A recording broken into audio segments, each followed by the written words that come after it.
Hi friends, so again it is River, and I have a rather provocating topic today, and it's quite some kind of funny.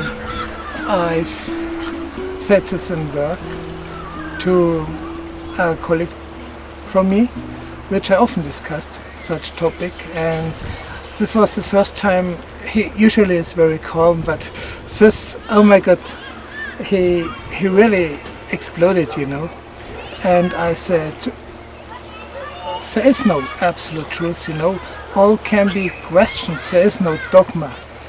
And it seems that even in the New Age movement, meanwhile, there are many dogmas, and he said this is, my opinion is, my system was rather philosophic, And so I said, of course it's philosophic, because one has every time not only the right, but also the order somehow for oneself to question all, to see if that is the truth, And the thing is, I saw a lot of wits, and I bought a book, a very nice book from a friend of mine from Vancouver, Canada, Tales of Mystic Angel, and I will show you.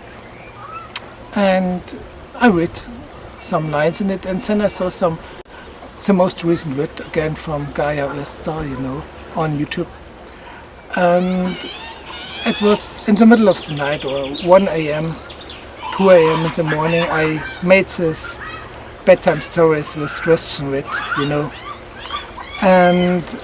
but I decided to make it again because somehow I forgot to say that you always have to question every dogma.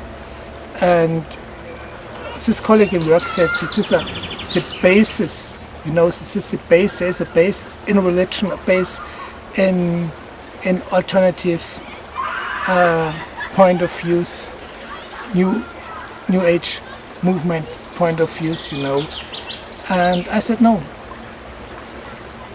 Every time one have the right, and one should really also question the basis, the basic fundamentals of everything.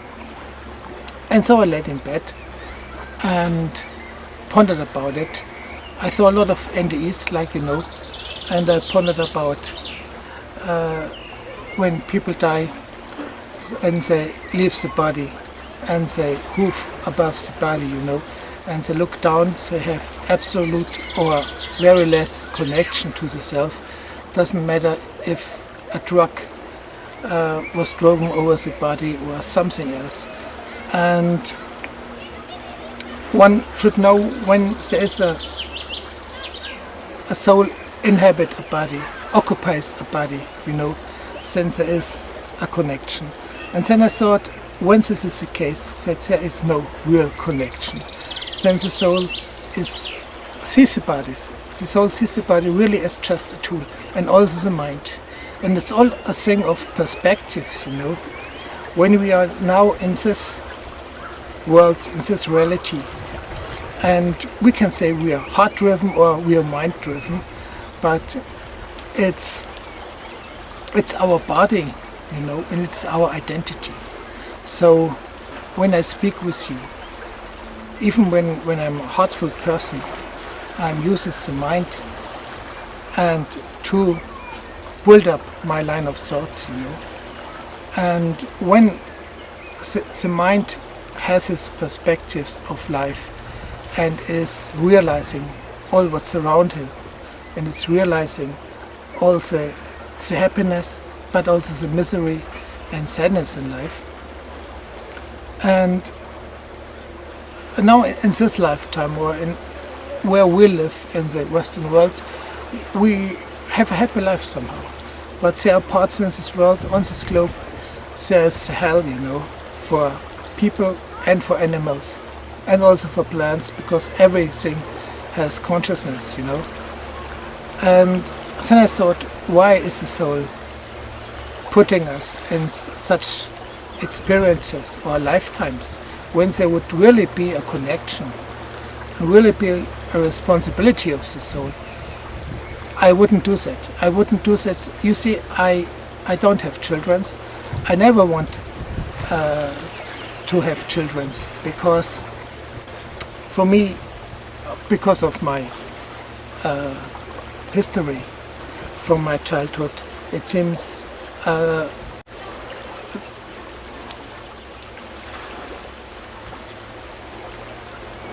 reckless somehow, you know. And so I never wanted to have children. But when a soul sends us on a journey into life, it's an act of a reckless doing, you know. And that leads me to the fact that I don't believe actually, or I don't know anymore, but actually that there's no real connection. The soul just puts or creates this life in someone and occupies a body to experience it, this lifetime or any lifetime, knowing that this is just a short time and knowing that perhaps 80 years or 20 years or 30, 40 years will go by very fast. And the development, I think, is not in this lifetime or any lifetime, not on this planet, not in an organic body. The development of a soul is in the eternal life. The soul doesn't need any experience to develop here in this lifetime, because in the timelessness, you know, there is enough time to develop and to ascend. You don't need this mass here to ascend, you know. There's no ascension, really. And I guess this is a false way where all the people and philosophers or religious philosophers went this path. The soul doesn't need this lifetime, and the soul just take this trip for entertainment.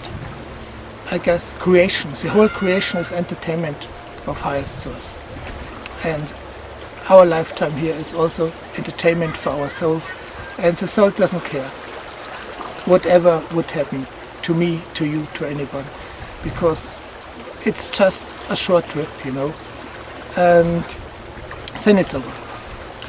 And so for the soul, there's no big deal in that.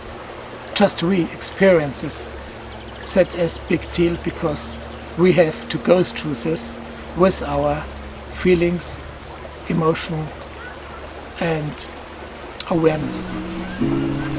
I'm very curious about when I die, because then I will really see this connection. Is there so? When this is like I think it is, then oh my God, you know. So anyway, I hope I don't bring you to a point where you are very angry about me, and I wish you all the best. Namaste.